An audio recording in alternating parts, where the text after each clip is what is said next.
यह सर्व न विस्मय है। तत्तत् प्राप्य शुभाशुभम्। सतत प्राप्य शुभाशुभम्। नाभिनन्दति न द्वेष्टि। नाभिनन्दति न द्वेष्टि। तस्य प्रज्ञा प्रतिष्ठिता।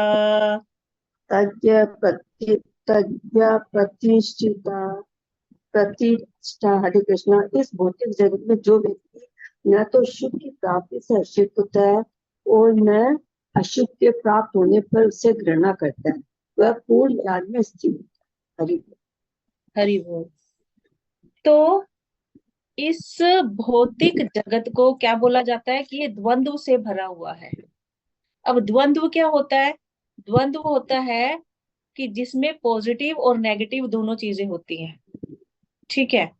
यहाँ पे आप देखोगे, शुभ है तो अशुभ भी है, सच है तो झूठ भी है, अच्छा है तो बुरा भी है, निंदा है स्तुति भी है, दिन है रात भी है, अच्छा बुरा, मतलब ये इस तरह करके डबल चीजें हैं, डबल उसमें है सब चीज। ठीक है।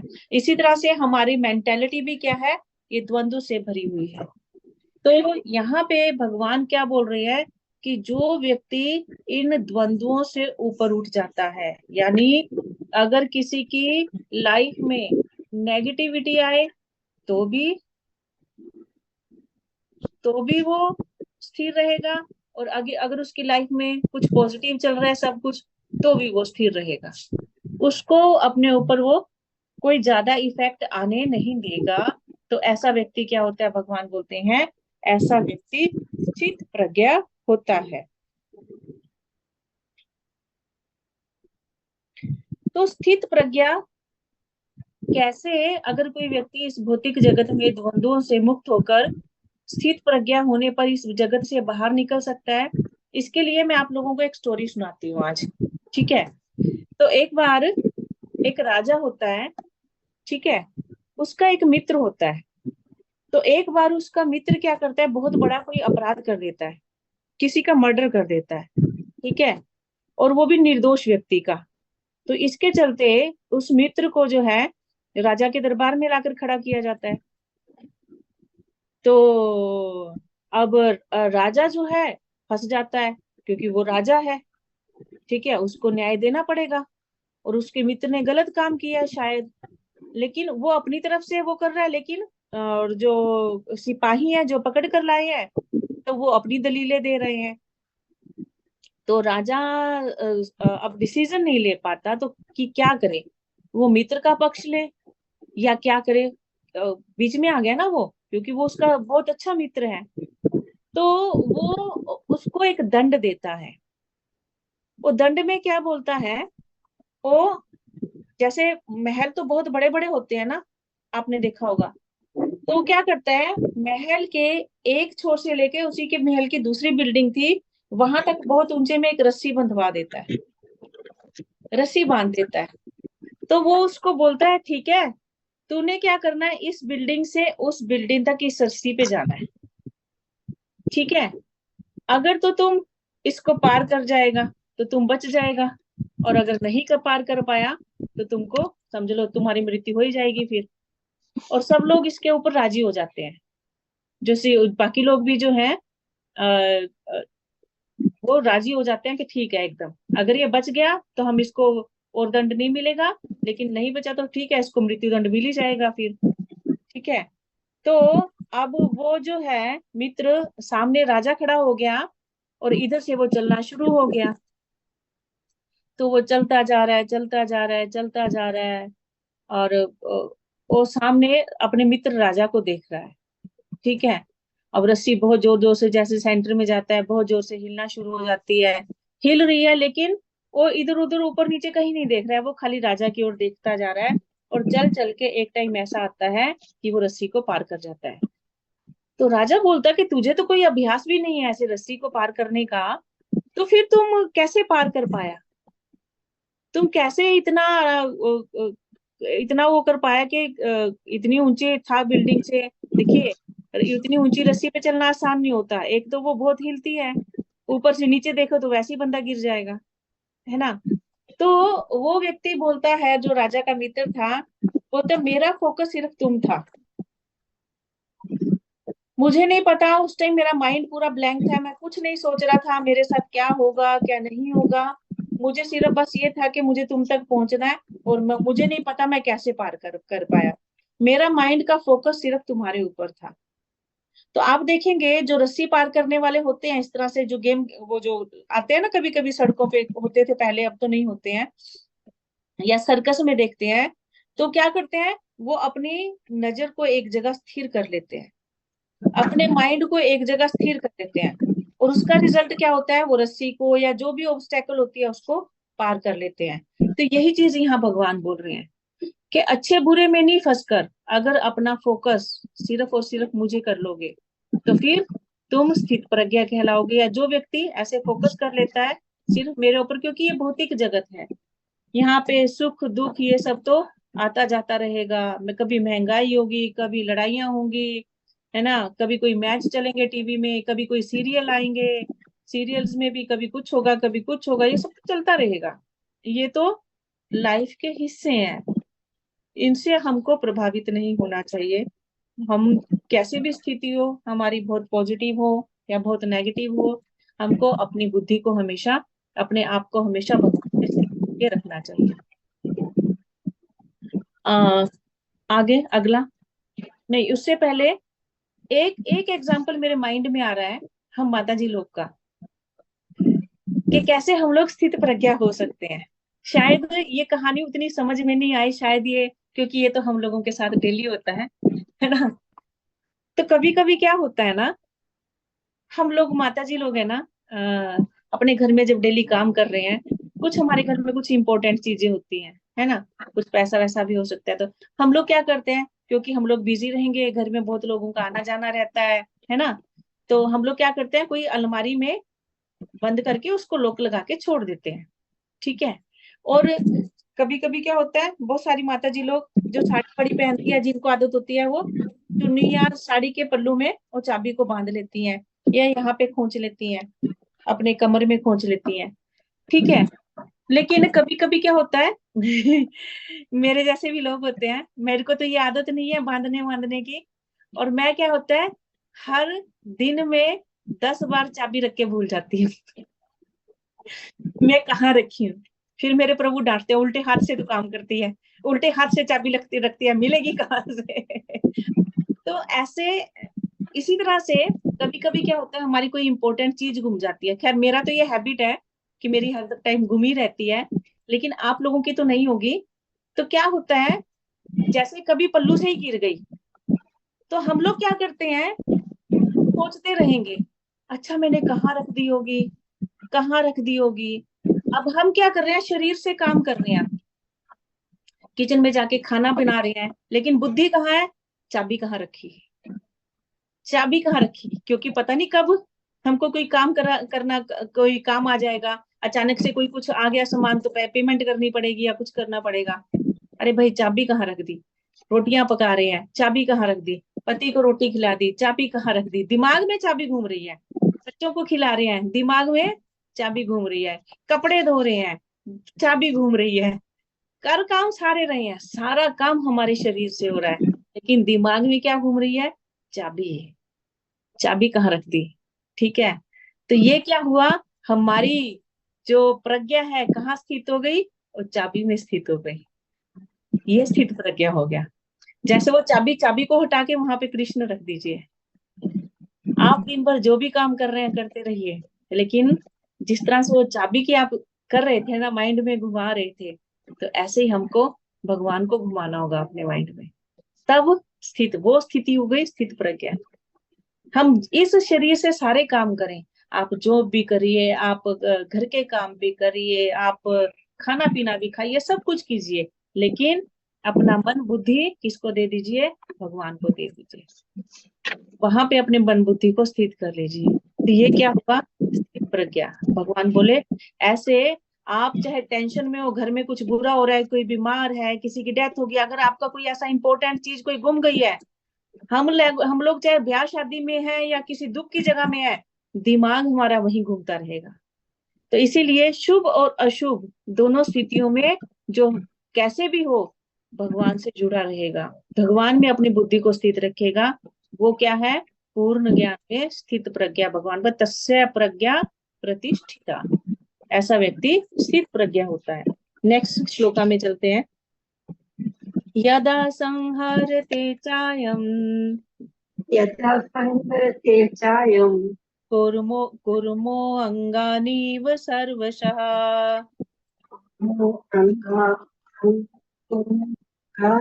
सर्वशः इंद्रियाणि इंद्रियार्थेभ्यः इन्द्रियाणि इन्द्रियार्थेभ्यः तस्य प्रज्ञा प्रतिष्ठिता। तस्य प्रज्ञा प्रतिष्ठिता। हरे कृष्णा। जिस प्रकार अंगों को संकुचित करके कुछ आवाज नहीं आ रही आंटी आपकी। बंद कर रही है। नहीं, अब आई? हरे कृष्णा। अभी आ तो रही है, बहुत कम कम, ठीक है, अभी फिर भी बोल सकते हैं, बोलिए।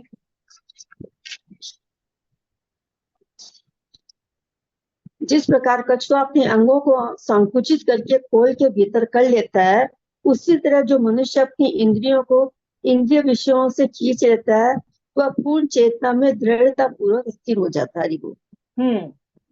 तो भगवान बोलते हैं स्थित प्रज्ञा व्यक्ति जो है, ये जो है ये क्या है, अपनी सेंसेस को कंट्रोल करना। जो व्यक्ति, जैसे एक एग्जाम होता है ना, एग्जाम है ना, एग्जाम में जिसने अच्छी तैयारी की होती है वही व्यक्ति पास होता है। इसी तरह से स्थित प्रज्ञा कौन व्यक्ति होगा, जिसने कुछ एग्जाम्स को पास किया होगा। मतलब जो कैसी भी परिस्थिति हो अपनी इंद्रियों को अपने कंट्रोल में रखे, ऐसा व्यक्ति क्या होता है, स्थित प्रज्ञा होता है। जैसे यहाँ पे एग्जाम्पल दे रहे हैं कछुए का। आपने सबने किस किसने कछुआ देखा है, हैंड रेज कीजिए बस। कछुआ किस किसने देखा हुआ है? आई थिंक ऑलमोस्ट सभी ने कछुए को देखा होगा। तो आपने देखा होगा कछुआ ऐसे आराम से चल रहा होता है, लेकिन जैसे ही आप उसको छूने की कोशिश करते हैं, वो क्या करता है, सारा अंदर खींच के अपने आप को एक खोल सा रह जाता है, बस एक खोल के जैसे रह जाता है। देखा है ना आपने ऐसे, वो पूरा का पूरा अपने खोल के अंदर चला जाता है, और आपको ऐसे लगेगा कि कोई कैप सी पड़ी है वहां, पता ही नहीं लगेगा कि एक कछुआ है। तो ये जो कछुए का, ये है कछुए का गुण।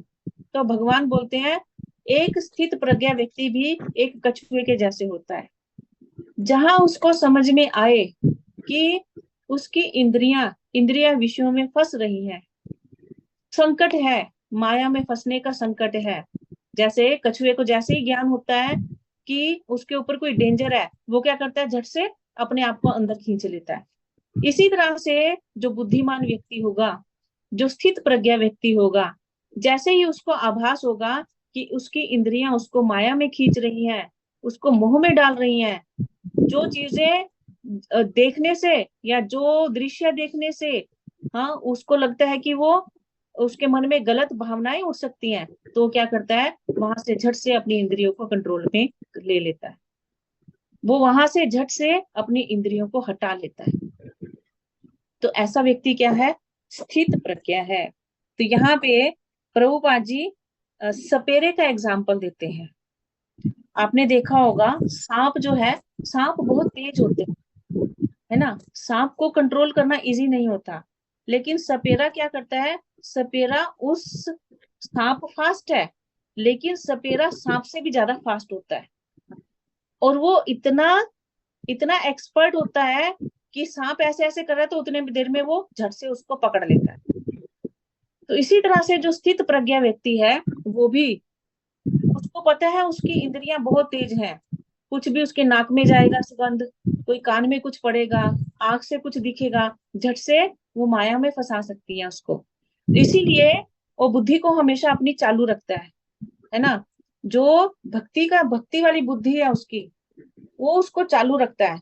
जैसे ही उसको समझ में आएगा कि ये दृश्य, ये बात, या ये सुगंध, या जीवा से निकला हुआ कुछ वर्ड, ये मुझे भौतिकता में गिरा देगा, वो झट से वहां से कंट्रोल कर लेगा अपने आप।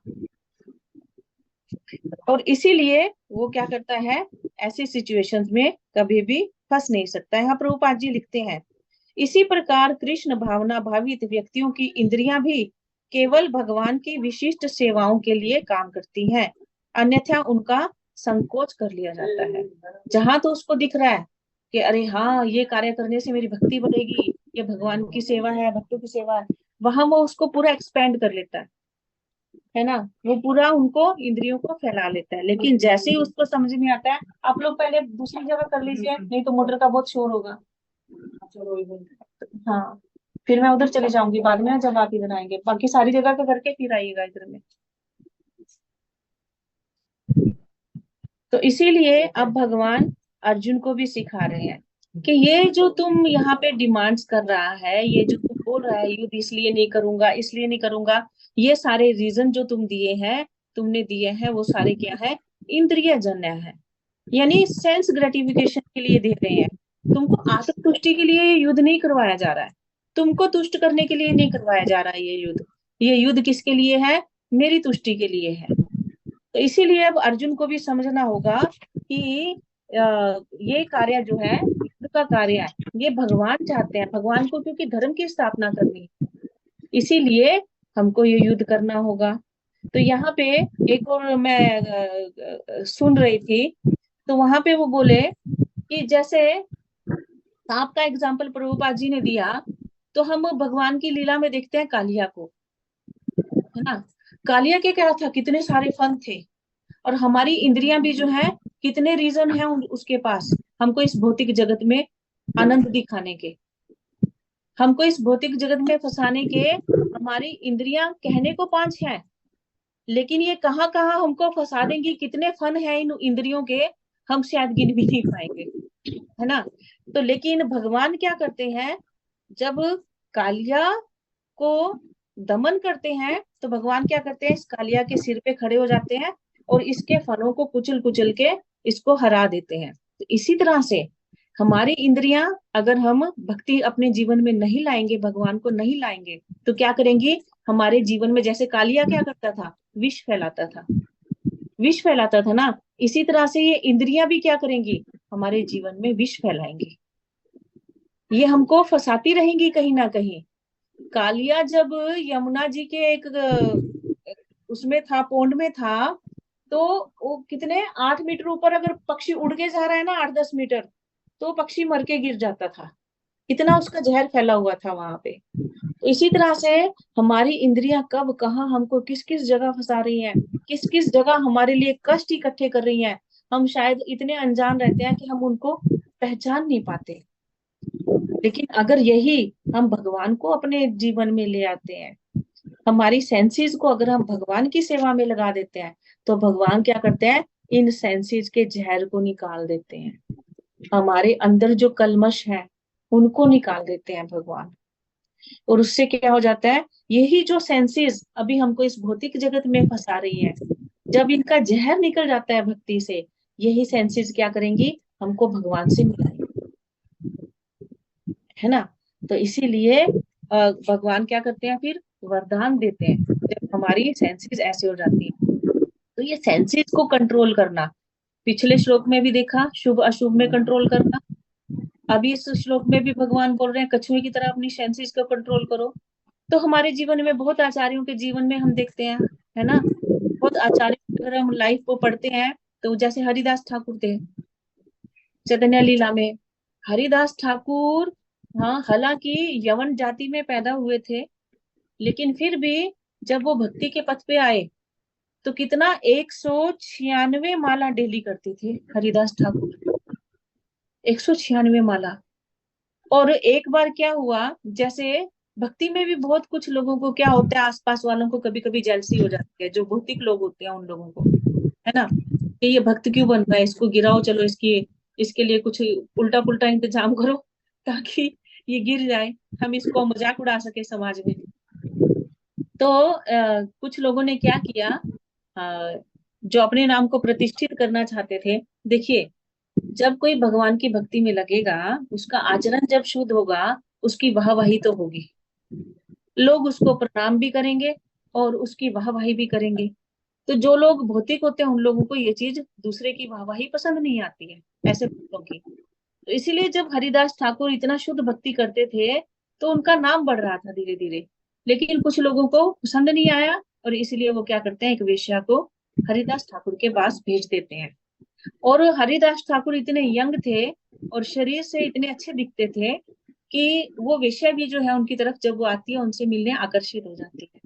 और संध्या समय वो वेश्या आती है तो वो बोलती है आकर कि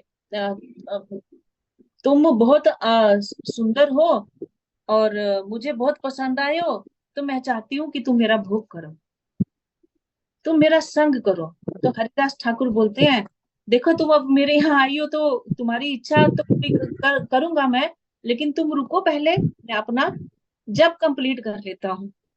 अब जब कंप्लीट करते थे, सोचिए 196 माला, हमारी तो 16 करने में ही हम लोग तो कैसे हो जाते हैं कि हाँ जब कंप्लीट हुआ ऐसे लगता है ना। तो 196 जब करेंगे तो दिनों रात भी लग जाएगा उनका तो, ठीक है। तो अब वो अ, जब कर रहे हैं, और जब क्या करते थे जो गौड़िया संप्रदाय वाले हैं, आराम से जोर से बैठ के करते थे। और जब का प्रभाव उस वेश्या के कान में भी जाता था, सुनती थी। तो जब उनका जब कंप्लीट हुआ वो बोले ठीक है मैं स्नान करके आता हूँ। हाँ, उन्होंने स्नान किया, भगवान की सेवा की, प्रसाद प्रसाद लिया, फिर उनका जब में बैठने का टाइम हो गया, बोलते ओहो अब तो सुबह हो गई, मेरे तो जब का टाइम हो गया कि सुबह हो गई। तो बोलते कल आना तो, ठीक है। तो वो शाम को फिर आती है, फिर ऐसे ही होता है, फिर अगले दिन फिर आती है। तो चौथे दिन वो वेश्या हरिदास ठाकुर के चरणों में गिर जाती है, बोलती आप इतने शुद्ध हैं, इन दुष्ट लोगों ने मुझे आपको जो है दूषित करने के लिए भेजा था, लेकिन आपके इस जप के प्रभाव से आज मैं आपके चरणों में शरणागति लेती हूँ, मुझे भी ये हरि नाम दीजिए, आप मेरे गुरु बन जाइए। तो इस तरह करके देखिए ये होता है सेंसेस पे कंट्रोल। हालांकि एक इतने यंग व्यक्ति के पास और ऐसे समय में, और एक सुंदर लड़की आई और वो खुद से कह भी रही है भोग करो, लेकिन फिर भी उन्होंने अपनी सेंसेस को क्या किया, वहां कंट्रोल कर लिया। तो हमारे जीवन में भी ऐसे बहुत पल आएंगे, जब हमको, खासकर गृहस्थों के जीवन में तो बहुत पल आते हैं, जब हमारी इंद्रियां बहुत जगह आसक्ति मांगती हैं, बोलती हैं कि इधर आसक्त हो जाओ, हाय मेरा ये, हाय मेरा वो। तो हमको क्या समझना होगा, जो है सब भगवान है। और ये सुन के हमको अपनी सेंसेस को कभी भी इधर उधर नहीं होके, हमको अपनी बुद्धि को, अपने सेंसेस को भगवान में स्थित करना होगा। और ऐसे जब रहेंगे तो भगवान बोलते ऐसा व्यक्ति ही स्थित प्रज्ञा कहलाता है। आगे अगला श्लोक, विषया विनिवर्तन्ते विषया विनिवर्तन्ते निराहारस्य देहिनः निराहारस्य देहिनः रसवर्जं रसोऽप्यस्य रजवर्जरसोऽप्यस्य परं दृष्ट्वा निवर्तते। परम दृष्ट्वा निवर्तते। हरे कृष्णा। देहधारी जीव इंद्रिय भोग से भले ही निवृत्त हो जाए, पर उसमें इंद्रिय भोग की इच्छा बनी रहती है, लेकिन उत्तम रस के अनुभव होने से ऐसे कार्यों को बंद करने पर वह भक्ति में स्थिर हो जाए। हरि हरि बोल। तो क्या बोल रहे हैं भगवान, कि जो देहधारी जीव है, यानी हम जैसे लोग जो है, इंद्रिया भोग से भले ही निवृत्त हो जाएं, कभी कभी हमको लगता है नहीं इंद्रियों को ये चीज देंगे तो ये हमको फंसाएंगी, तो हम लोग इनसे दूरी कर लेते हैं, अच्छा खाना नहीं खाएंगे, अच्छा पहनेंगे नहीं, ठीक है, या ये नहीं करेंगे वो नहीं करेंगे, पैसे इकट्ठा नहीं करेंगे, पैसों को हाथ ही नहीं लगाएंगे। तो भगवान बोलते हैं हो सकता है कि इंद्रियों को आप एक टाइम भोग से तो हटा लो, भोग करने से हटा लो, लेकिन हमारे हृदय में जो वो भोग करने की प्रवृत्ति है, इंद्रियों को तो आपने जबरदस्ती रोक लिया कि ठीक है मैं प्रण लेती हूँ, मैं गुलाब जामुन नहीं खाऊंगी आज से, मैं प्रण लेती हूँ मैं ये चीज नहीं खाऊंगी या ये काम नहीं करूंगी, ठीक है। लेकिन मन में वो जो इच्छा है, गुलाब जामुन जब भी सामने आएगी जीभ लप लपाएगी, या जो भी हमारी कोई फेवरेट चीज है, या ऐसे ही कुछ जहां जहां इंद्रियां फंसा रही है, तो हम क्या करेंगे, भगवान बोलते हैं आप भले ही जबरदस्ती अपनी सेंसेस को कंट्रोल कर लो, लेकिन इच्छा तो अंदर में बनी रहेगी ना। और वो इच्छा कब खत्म होगी, हमको क्या करना है, भगवान बोलते हैं इच्छा को खत्म करना है। इच्छा खत्म करने के लिए क्या करना होगा, गुलाब जामुन से स्वादिष्ट चीज से हमको उसको उसका सब्स्टिट्यूट बनाना होगा। जैसे शुगर हो जाती है किसी को, डॉक्टर क्या बोलता है, sorry you can not take sugar now, आपको चीनी नहीं खानी है। तो चीनी नहीं खानी है, लेकिन कैसे हम लोग थोड़ा बहुत तो मीठा खाएंगे, जीभ तो करती है कि कुछ खाना है मीठा। तो हम क्या करेंगे, शुगर का हम लोग क्या करते हैं, फिर सब्स्टिट्यूट ढूंढते हैं। तो उसमें क्या आ जाता है, जैसे वो स्टीविया के लीफ आते हैं, है ना, या एक और आता है ना, मोंक फ्रूट करके एक होती है, वो आती है ना। तो ऐसे करके हम लोग कुछ ऐसा ढूंढेंगे कि जो हम खा भी पाए, डायबिटीज में नुकसान भी ना करे, और हमको शुगर से भी बचा के रखे।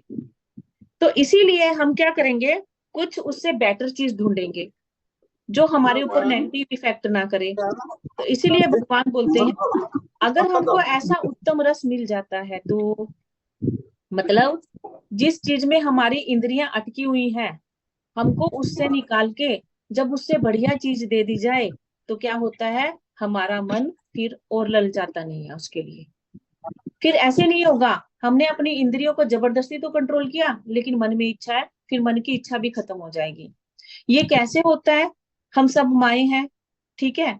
कभी कभी आपने देखा होगा, जब बच्चे बहुत छोटे थे, अबोध थे, तो कभी कभी बच्चे क्या करते थे, कोई ऐसी चीज पकड़ लेते थे जो उनको नुकसान पहुंचा सकती है।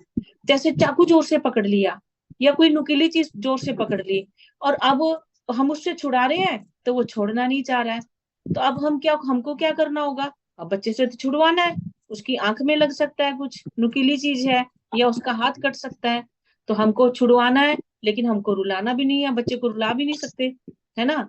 तो हमको क्या करना होगा, हमको उसको उससे बेटर कोई चीज देनी होगी, ताकि बच्चा क्या करे, उसको अपने आप ही छोड़ दे। जैसे अभी एक और एग्जांपल है मेरे माइंड में, जैसे वृंदावन में जब हम जाते हैं, तो क्या होता है, बंदर लोग क्या करते हैं, चश्मा और मोबाइल छीन के ले जाते हैं। अब हम क्या करेंगे, हाँ उसको उनको तो क्योंकि खाना तोड़ना है, पर्स ले जाएंगे किसी का। अब हम क्या करते हैं, बंदरों को उससे ज्यादा पसंद क्या चीज है, वहां पे फ्रूटी पसंद है ना। तो लोग क्या करते हैं, फ्रूटी इनको ज्यादा पसंद है जी, फ्रूटी दे दो, ये इसको छोड़ देंगे। मतलब उत्तम टेस्ट उनको मिल गया ना, उससे ज्यादा बढ़िया चीज उसको मिल रही है, इसीलिए वो क्या कर रहा है, पिछली चीज को छोड़ दे रहा है। बच्चे को जब हम लोग कोई उससे बढ़िया सुंदर खिलौना देंगे, तो बच्चा क्या करेगा, वो नुकीली चीज को अपने आप छोड़ देगा, उससे अट्रैक्ट होके। तो इसी तरह से भगवान बोल रहे हैं, हमारी सेंसेस जो हमको फंसाती हैं, भले ही आप उनको जबरदस्ती रोकोगे, no no no no no, लेकिन मन में इच्छा तो रहेगी। तो मन की इच्छा को कैसे खत्म करना है, उससे उत्तम रस दे दो, उससे उत्तम मिठास दे दो। तो फिर क्या होगा, हमारी सेंसेस हमको बिल्कुल नहीं फंसाएंगी। तब क्या होगा, हम भक्ति में स्थिर हो पाएंगे, भक्ति में स्थिर हो पाएंगे। तो यहाँ पे प्रभुपाद जी बोलते हैं कि कभी कभी कुछ लोग होते हैं ना, जैसे योग की बहुत सारी विधियां, अष्टांग योग की तरफ चले जाते हैं। अष्टांग योग क्या है, जिसमें 8 नियमों 8 चीजें की जाती हैं, यम नियम आसन प्राणायाम प्रत्याहार धारणा ध्यान समाधि, ये सब चीजें की जाती हैं। और वो क्या करते हैं, इन सब साधनों से अपनी सेंसेस को जबरदस्ती कंट्रोल करने की कोशिश करते हैं। लेकिन जैसे ही उनकी सेंसेस ये सब कितना भी कर ले, जैसे ही उनकी सेंसेस फिर से वो मौका मिलेगा, वो उनको उसमें फंस जाते हैं। इसके लिए हम लोग एक एग्जाम्पल देते हैं सोबरी मुनि का। सोबरी मुनि क्या हुआ था, 60,000 साल तपस्या किए, पानी के अंदर रहकर तपस्या किए, लेकिन जैसे ही आंख खुली उनकी पानी के अंदर, उन्होंने पानी में क्या देखा, 2 मछलियां संग कर रही हैं, है ना। 60,000 साल तक उन्होंने पानी के अंदर अपनी सेंसेस को कंट्रोल किया, तब के जरिए कि क्यों क्यों गए पानी के अंदर, क्यों गए, ताकि दुनिया की गलत चीजें दिखेंगी नहीं, तो हमारे ऊपर कोई प्रभाव नहीं पड़ेगा। लेकिन अब पानी के अंदर ही दिख गया, और पानी के अंदर दिखा तो उसी से उनका मन का कंट्रोल खो गया, और उनको भी क्या हो गया, मुझे भी करना है। और इसीलिए वो पानी से निकलते ही मथुरा के राजा के पास गए, मुझे तो तेरी लड़कियों से शादी करनी है, और शादी कर लिए। ठीक है, तो क्या हुआ, पतन हो गया। 60,000 साल तप करने के बाद भी वो अपनी सेंसेस को कंट्रोल नहीं कर पाए, है ना। लेकिन भक्त क्या होते हैं, भक्त के अगर हम भक्ति में लगते हैं, भक्ति में क्या है, भगवान की नाम स्मरण, ये इतना हमारे अंदर के इन कल्मशों को शुद्ध कर देता है। इतनी हाई आनंद है इन सब चीजों में। भगवान के नाम का जब कीर्तन होता है, भगवान के नाम, भगवान की जब कथाएं होती हैं, है ना, भगवान का जब हम लोग आचार्य अलग अलग भक्तों के मुख से सुनते हैं, तो इतना आनंद आता है कि ये सब चीजों की तरफ ध्यान ही नहीं जाता है, ये सब की इच्छा ही नहीं होती है। धीरे धीरे हम देखते हैं जो लोग अभी कर रहे हैं भक्ति, ठीक है उतने शुद्ध नहीं हुए हम लोग, लेकिन फिर भी पहले से बहुत सारी चीजों में कंट्रोल हो गया है। क्यों? अब वो मन नहीं करता। बहुत लोग जैसे चाय छोड़ दिए, किसी को यहाँ फोर्स नहीं किया गया कि आप चाय छोड़ दीजिए, लेकिन एक नियम बताया कि चाय छोड़नी चाहिए, है ना। एक नियम बताया कि इस कारण से प्याज नहीं खाना चाहिए, प्याज लहसुन नहीं खाना चाहिए। बहुत लोग हैं अभी अपने ग्रुप में इस टाइम जो बहुत लोग हैं जो घर में बनते हुए भी अब किसी की इच्छा नहीं होती है खाने की। क्यों? क्योंकि उनको उससे हायर टेस्ट लग गया है। उससे हायर टेस्ट ऐसा लगा कि उन्होंने अपनी इच्छा से ही चाय प्याज लहसुन सब छोड़ दिया।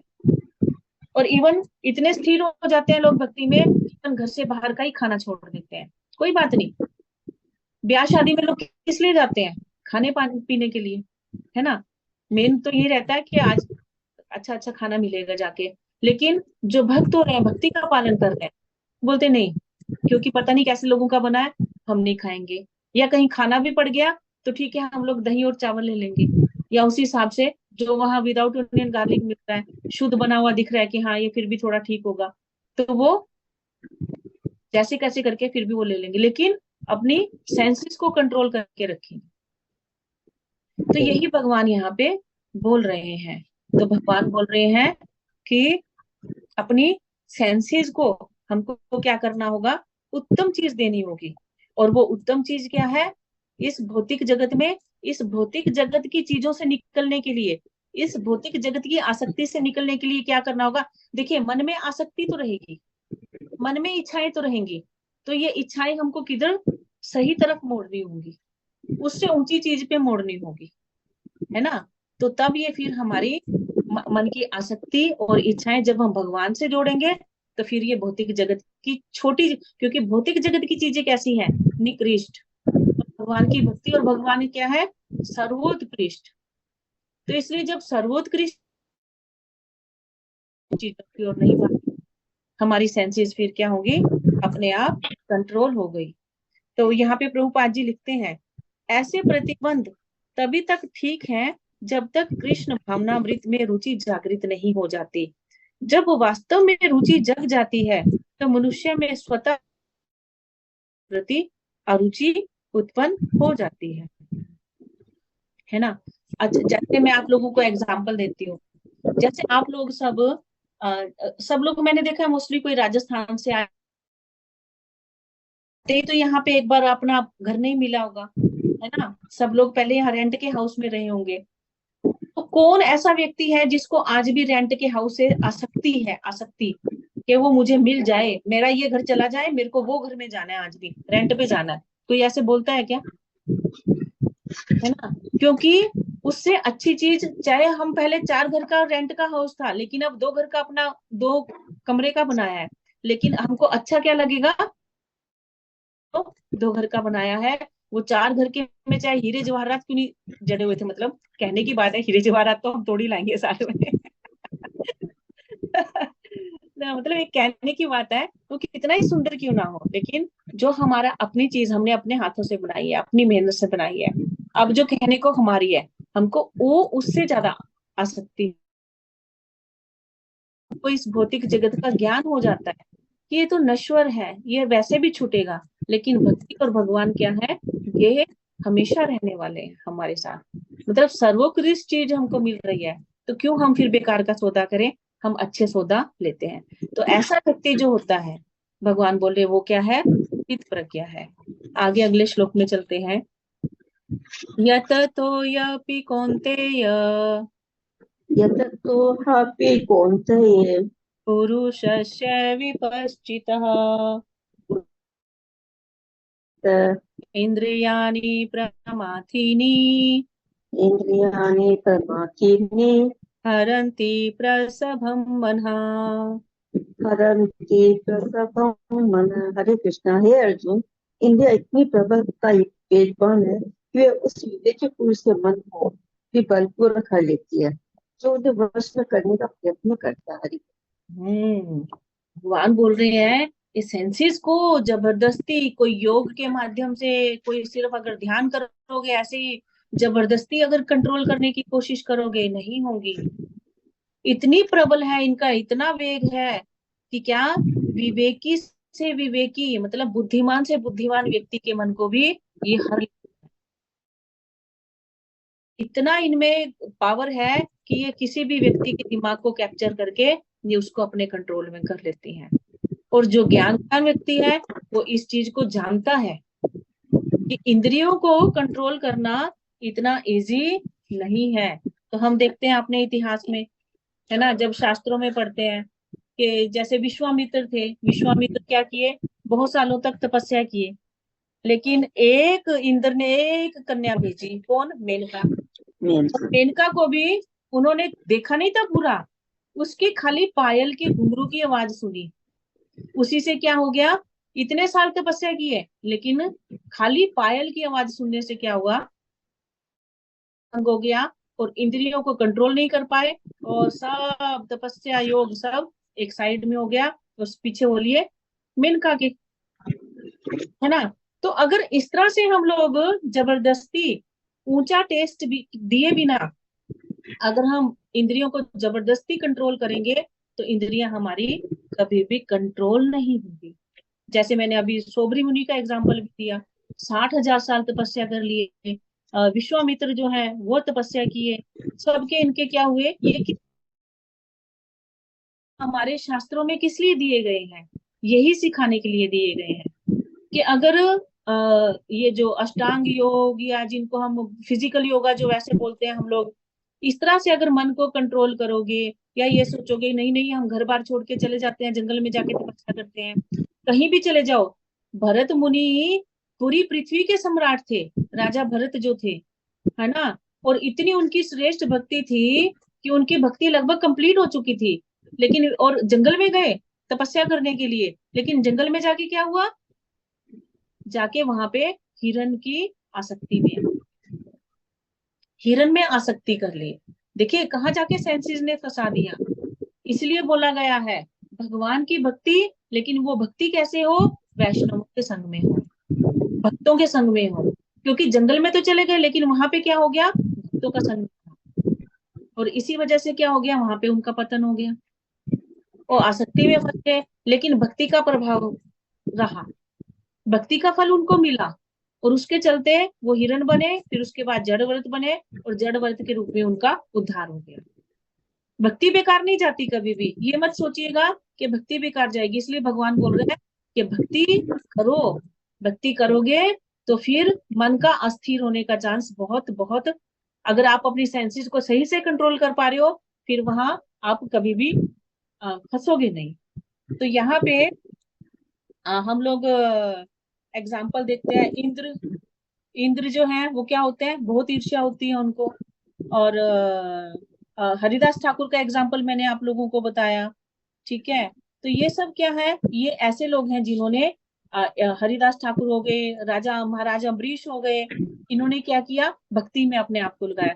इन्होंने अपनी सारी सेंसेस, सारी मतलब 10 की 10 सेंसेस, 5 ज्ञानेंद्रिया और 5 कर्म इंद्रिया, सबको क्या किया, भगवान की सेवा में झोंक दी।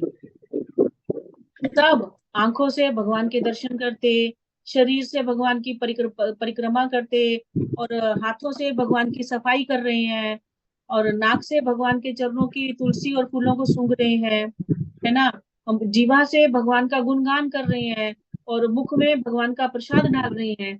तो हर सेंसेस, कानों से भगवान की कथाएं सुन रहे हैं, तो हर सेंसेस को इन्होंने क्या किया, भगवान की सेवा में लगाया। और इसीलिए हालांकि दुर्वासा जैसे ऋषि इनके ऊपर गुस्सा हो गए, लेकिन फिर भी इतना कष्ट आने पर भी ये विचलित नहीं, हाथ जोड़कर खड़े हो गए उनके सामने, और इसीलिए भगवान के सुदर्शन ने इनकी रक्षा की।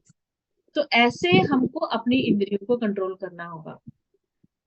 जबरदस्ती करेंगे उसके एग्जाम्पल भी हैं कि जबरदस्ती करने से कोई कंट्रोल नहीं कर पाता। सोबरी मुनि और विश्वामित्र का एग्जाम्पल। और अगर सेवा में लगाएंगे, भक्ति में लगाएंगे सेंसेस को, उसके एग्जाम्पल भी हैं। हरिदास ठाकुर, महाराज अम्बरीश, ये सब क्या हुए, भक्ति में लगे और इसीलिए ये भगवान को प्राप्त कर पाए। तो इस तरह करके भगवान यहाँ एक ही चीज बोल रहे हैं कि अपने आप अपनी सेंसेस को सही जगह लगाना होगा। खाली सेंसेस को कंट्रोल करने से नहीं होगा। सेंसेस को कंट्रोल करने के बाद हमको भगवान की सेवा में उनको लगाना होगा, तभी तभी इनका उसका फायदा होगा, नहीं तो कोई फायदा नहीं होगा। नहीं तो फिर कभी भी किसी भी टाइम ये सेंसेस हमको कहीं ना कहीं फंसा देंगी और फिर हमको इस भौतिक जगत में जन्म लेकर घूमना पड़ेगा, यहीं पे रहना पड़ेगा। इसलिए आपको इनको भगवान की भक्ति में लगाना ज्यादा जरूरी है। एक श्लोक और कर सकते हैं। हरे कृष्णा माता जी। जी माता हरे जी। कृष्णा जी माता माता जी। जी, यहाँ पर भगवान जबरदस्ती इंद्रियों को कंट्रोल करने का तात्पर्य मतलब क्या बोलना चाह रहे हैं? जैसे भक्ति के द्वारा ही इंद्रियों को कंट्रोल किया जा सकता है, वो बोलना चाह रहे हैं? हाँ हाँ, भगवान यही बोल रहे हैं कि तुमको उत्तम रस देना होगा। तुमको, आप बच्चे के हाथ से सिर्फ चाकू खींच रहे हो, वो करने से नहीं होगा। वो तो फिर कभी पकड़ लेगा उसको, फिर आपके पीछे पीछे आएगा, फिर कहीं रखोगे, फिर लेकिन अगर आप उसको उससे बढ़िया चीज दोगे कुछ खेलने के लिए, जो उसके लिए सही भी है और जिससे उसको कोई हार्म भी नहीं है, ठीक है, तो वो उसी में खेलने में लगा रहेगा। ये जस्ट एक एग्जाम्पल के तौर पे बता रही हूँ मैं आपको। तो आपको सेंसेस को खाली कंट्रोल करने से नहीं होगा। जैसे मैं भगवान को और भक्ति को नहीं पकड़ूंगी और कहीं से सुन लिया कि हमको अच्छा नहीं खाना चाहिए, अच्छा नहीं पहनना चाहिए, और मैंने तय कर लिया कि ठीक है, आपसे हम अच्छा खाएंगे नहीं, अच्छा पहनेंगे नहीं, लेकिन जीभ तो लल जाएगी। कभी तो मन होता रहेगा कि अच्छा पहने, है कि नहीं? क्योंकि मैंने कहीं और तो लगाया नहीं अपने मन को, मैं तो खाली उसी को सोच रही हूँ, अच्छा खाना नहीं, अच्छा पहनना नहीं, अच्छा खाना नहीं, अच्छा पहनना नहीं। लेकिन जैसे ही कभी मौका मिलेगा अच्छा खाने का और पहनने का, तो वो किसी दिन ऐसा आएगा मैं कंट्रोल नहीं कर पाऊंगी उनको। लेकिन अगर मैंने उसको भगवान को लगा दिया, हमने अच्छा नहीं पहनना, हमने अच्छा नहीं खाना, लेकिन भगवान को तो लगा सकते हैं ना, है ना? और भगवान ने जो पहन लिया, हम तो प्रसाद ले रहे हैं, भगवान ने जो ले लिया तो हम भगवान को प्रसादी रूप में वो ले सकते हैं। तो इससे क्या हो गया, हमारा मन भी कंट्रोल हुआ, हमारी भक्ति भी हुई, और हम जो है अपने आप को एक सही दिशा में भी लगा पाए, अपनी सेंसेस को। लेकिन अगर जबरदस्ती करेंगे तो नहीं, किसी हाल में नहीं कर पाते हैं ना। सतयुग के लोग फिर किसी तरह से सक्षम थे, लेकिन हम कलयुग के लोग तो किसी तरह भी ऐसा इस तरह के सोच नहीं रख सकते। इसीलिए हमारे गोस्वामी हम योग लोगों को, वगैरह इसमें जैसे जबरदस्ती माता योग योग को बोला गया ना, सोबरी हाँ, मुनि ने योग जैसे के हठ माध्यम से। योग, अष्टांग योग, ये हाँ, सब उस अष्टांग तरह योग से सब कुछ। हम लोग नहीं कर पाएंगे सेंसेस को कंट्रोल। हाँ वैसे हाँ। क्या क्या ध्यान आया था अभी मेरे, बहुत अच्छा कुछ याद आया था, निकल गया दिमाग से, निकल गया। चलो कोई बात नहीं, फिर आ सकता है ध्यान में बाद में। ठीक है, एक एक श्लोक और कर लेते हैं। तानि सर्वाणि संयम्य तानि सर्वाणि संयम्य युक्त आसीत मत्परः युक्त आसीत मत्परः वशे हि यस इंद्रियाणि पश्यति यत् इन्द्रियाणि तस्य प्रज्ञा प्रतिष्ठिता। तस्य प्रज्ञा प्रतिष्ठिता। हरे कृष्णा। जो इंद्रियों को पूर्णतया वश में रखते हुए इंद्रिय संयम मन करता है और अपनी चेतना को उनमें स्थिर कर लेता है, वह मनुष्य स्थिर बुद्धि कहलाता है। भगवान बोलते हैं अगर जबरदस्ती करोगे तो नहीं कर पाओगे, अच्छा टेस्ट दे दोगे तो कर पाओगे। तो इस तरह से अच्छा टेस्ट करके दे के अपनी इंद्रियों को जो पूरी तरह से वश में करके अपनी इंद्रियों को कंट्रोल कर लेता है, कछुए के जैसे, जो समय आने पर अपनी इंद्रियों को सही से कंट्रोल कर पाता है और अपनी चेतना को मुझ में स्थिर कर पाता है, वही व्यक्ति स्थिर बुद्धि कहलाता है। जैसे ही हमको पता लगा कि नहीं, ये कार्य हमको भौतिकता में फंसा देगा, हमको गिरा देगा, हम क्या किए उस टाइम, अपनी सेंसेस को वहां से इकट्ठा किए और भगवान की भक्ति में लगा दिए वहां पे पूरी तरह से। उस टाइम पूरा नाम जप में अपने आप को लगा दो, भगवान को याद करने में लगा दो, तो क्या होगा, स्थित प्रज्ञा हो जाएगी। हाँ बस वो चला है मेरा। तो इस तरह से अगर करेंगे तो हम लोग, क्या बोला गया है, भक्ति रसामृत सिंधु में रूप गोस्वामी बोलते हैं ऋषिकेण ऋषिकेश सेव्योर भक्ति रुच्यते। कि ऋषिकेण मतलब हमारी इंद्रियां, अगर हम इंद्रियों को कंट्रोल करके ऋषिकेश भगवान श्री कृष्ण की सेवा में लगा देंगे तो क्या बोला जाएगा, इसको भक्ति कहा जाएगा। तो फिर यहाँ पे प्रभुपाद जी ने वही अम्बरीश महाराज का एग्जाम्पल दिया है कि कैसे अपनी वो सारी सेंसेस को में लगाते थे, हाथों को मंदिर साफ करने में, कानों को लीलाओं को सुनने में, और वाणी को भगवान की चर्चा करने में, आंखों को भगवान का दर्शन करने में, शरीर को अपने भक्तों को स्पर्श करने में, भगवान के भक्तों को, नाक को भगवान के चरणों की तुलसी को जो है सूंघने में। तो इस तरह करके सारी सेंसेस को कंट्रोल करके वो लोग क्या करते थे। हाँ कर लीजिए, आ जाइए। तो अम्बरीश महाराज क्या करते थे, ऐसे अपनी सारी सेंसेस को कंट्रोल करते थे। और भगवान भी यहाँ पे यही बोल रहे हैं कि ऐसे हमको सब कंट्रोल करना है, तभी हम लोग इससे बाहर निकल पाएंगे। तो यहाँ प्रभुपाद जी एक एग्जांपल वो दे रहे हैं। एक मिनट, यहाँ पे काम कर रहे हैं तो मैं बाहर जाती हूँ, बाहर जाके क्लास करती हूँ। थोड़ा सा एक श्लोक सीमा तू देख लेना जरा, मैं आ रही हूँ।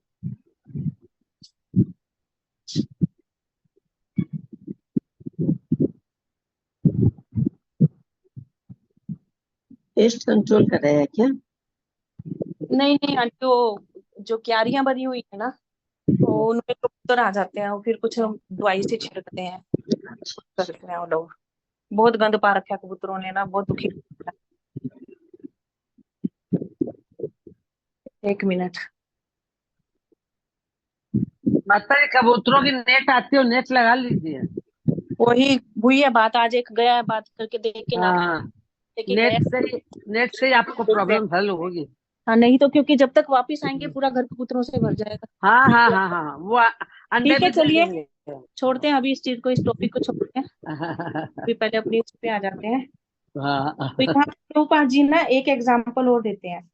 प्रभुपाद जी बोलते हैं, जिस तरह से जलती हुई अग्नि कमरे के भीतर की सारी वस्तुएं जला देती है, उसी प्रकार योगी के हृदय में स्थित भगवान विष्णु सारे मलों को जला देते हैं। आप देखिए हमारे हृदय में कितने कल्मश होते हैं, कितने, है ना। और ये हम लोग पहले नहीं जान पाते, जब हम भक्ति में आते हैं तब हमको समझ में आता है कि हमारे अंदर कहाँ कहाँ कितनी कितनी गंदगी भरी हुई है, हमारी सोच कहाँ कहाँ कितनी खराब है। ये जब हम भक्ति में आते हैं, आचार्यों के मुख से अलग अलग कथाएं सुनते हैं, वहां पे हम अपने आप को रियलाइज करते हैं कि देखो मेरे अंदर तो कुट कुट के भरा हुआ है, मेरे अंदर ईर्ष्या भरी हुई है, मेरे अंदर गुस्सा बहुत है। और फिर हम लोग क्या करते हैं, उसको कोशिश करते हैं कि हम लोग अब धीरे धीरे कंट्रोल करें। एटलीस्ट उसके बारे में कंट्रोल होता है कि नहीं होता है अलग बात है, लेकिन सोचना तो शुरू कर दिए ना, और इस चीज को सोचना शुरू किए, धीरे धीरे भक्ति से वो कंट्रोल भी हो जाएगी, है ना। तो भगवान बोल रहे हैं, जैसे अभी एक कमरे में अभी कहीं अग्नि लग जाए, आपने देखा होगा किसी घर में कहीं बिल्डिंग में आग लग जाती है तो सारी चीजें पूरी स्वाहा कर लेती है अग्नि, कोई चीज को छोड़ती नहीं है, सब चीज जल जाएगी। उसी तरह से क्या है, भगवान की भक्ति भी क्या है, अग्नि के समान है। उसमें इतना ताप है, इतना बल है कि हमारे अंदर में जितने मल है, हमारे अंदर में जितने कल्मश है, वो भक्ति क्या कर सकती है, उनको जला के हमको शुद्ध कर सकती है। ये सफाई, ये इतना बढ़िया डिटर्जेंट है कि इस भौतिक जगत के सारे डिटर्जेंट इस भक्ति रूपी डिटर्जेंट के सामने फेल है। भगवान बोले ना चैतन्य चरितामृत में, चैतन्य शिक्षा अष्टकम में, क्या है वो श्लोक, सबसे पहला, चेतो दर्पण मार्जनम भव महादावाग्नि निर्वापना, है ना। कि ये जो हरिनाम संकीर्तन है, ये कहता है हमारे चित्त रूपी दर्पण को सफाई करता है ना। और ऐसा इस दुनिया में कोई और डिटर्जेंट नहीं है तो हमारे चित्त को साफ कर सके, कोई डिटर्जेंट में ऐसी पावर नहीं है। वो सिर्फ और सिर्फ ये पावर किस में है, हरिनाम में। हरिनाम के अलावा और कोई पावर है ऐसा है ही नहीं, ऐसा कोई है ही नहीं जिससे हम लोग अपने आप अपने अंदर झांक सके। तब ये समझ में आता है कबीर जी का दोहा, बुरा जो देखकर मैं गया बुरा ना मिलिया कोई, जे मन देखा अपना मुझसे बुरा ना कोई। उससे पहले नहीं आता है ना। किसने भेजा था ना, अर्जुन को और दुर्योधन को, जाओ दोनों को अलग अलग दिशा में भेज दिया, जाओ देख के आओ कौन कौन जो है लोग दुष्ट है, ठीक है। लोगों में क्या क्या बुराइयां हैं, तो दुर्योधन आया, दुर्योधन लंबी लिस्ट लेके आ गया कि लोगों में ये बुराइयां हैं, है ना। तो और युधिष्ठिर महाराज क्या किए, उनकी लिस्ट खाली, बोले लोगों में तो कोई बुराई नहीं दिखी, मेरे को तो अपने अंदर ही सारी बुराइयां दिखी, मेरे अंदर जो बुराइयां मैं आपको ऐसे गिना देता हूँ। तो ये कब आई, जब कृष्णा कॉन्शियस हुए, जब कृष्णा भावना भावित, क्योंकि युधिष्ठिर कृष्ण भावना भावित था, इसलिए अपने आप को टटोलना जानता था, लेकिन दुर्योधन कृष्ण भावना भावित नहीं था, इसलिए दूसरों में दोष देखता था, है ना। और ये दोष देखने की प्रवृत्ति कब खत्म होगी दूसरों में, और अपने में देखने की कब शुरू होगी, जब हम भक्ति में आएंगे, जब हम हरि नाम को पकड़ेंगे, तब हम अपने और अगर हम हरि नाम को पकड़ने के बाद भी दूसरों में तो दोष दर्शन कर रहे हैं, अपने में नहीं कर रहे हैं, तो समझ लो हमारे डेडिकेशन में, वो नाम जप में अभी वो शुद्धता नहीं है। अगर अभी भी हम लोगों में कमी है ना, तो ये हमारे नाम जप में कमी है ना, हम में कमी है, नाम जप में कमी नहीं, नाम में कोई कमी नहीं है, हमारे तरीके में, हमारी डेडिकेशन में, हमारी शरणागति में कमी है, इसलिए हमारी बुद्धि अभी भी उन कलमशों को जकड़े हुए है, इसलिए हमारे वो कलमश ठीक नहीं हो रहे हैं। हमने उस डिटर्जेंट को सही तरह से प्रयोग नहीं किया, अगर हम सही तरह से प्रयोग करते तो सच्ची में हमारे हृदय की मैल उतरती। तरीका होता है ना हर डिटर्जेंट को यूज करने का, हर चीज को, जैसे हम लोग अब दिवाली चल रही है, सब लोग दिवाली की सफाइयां कर रहे हैं, है ना, तो तरीका है ना। आप स्कॉच ब्राइट को दीवार पे तो नहीं घस दोगे ना, जो लोहे का स्कॉच ब्राइट है उसको घसोगे क्या दीवार पे, नहीं घस देंगे, स्क्रैच पड़ जाएंगे। तरीका है सफाई करने का, कितना डिटर्जेंट डालना है, किस तरह का कपड़ा लेना है, लकड़ी साफ करने के लिए कैसा कपड़ा लेना है, दीवार साफ करने के लिए किस तरह से करना है, सब तरीके से करवाते हो, तब आपको सफाई भी अच्छी मिलती है और आपकी चीजें भी खराब नहीं होती है। गलत तरीके से यूज करोगे, सफाई भी नहीं मिलेगी, और आपकी इतनी एक्सपेंसिव जो चीजें आपने लकड़ी लगाई या कुछ लगाया वो खराब हो जाएंगी। तो इसी तरह से हरि नाम को भी यूज करने का एक तरीका है, हरि नाम को भी जीवन में लाने का एक तरीका है। अगर वो तरीका सही से यूज नहीं किए तो फिर ये कलमश सही से नहीं धुल पाए, होगा, इफेक्ट करेगा, वो उतना टाइम लगेगा या उतना सही तरीके से नहीं हो पाएगा, लेकिन पावर इसमें पूरी है।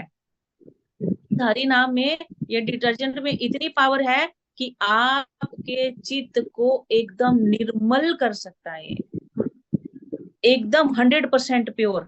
आरओ का वाटर भी उतना प्योर नहीं करेगा पानी को जितना ये आपके चित्त को प्योर कर देगा।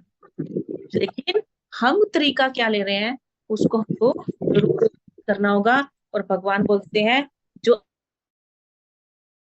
कंट्रोल कर पाएगा, जो ऐसे अपनी इंद्रियों को मुझ में स्थिर कर पाएगा, वही व्यक्ति स्थित प्रज्ञा कहलाएगा। ये पहचान है स्थित प्रज्ञा की, है ना।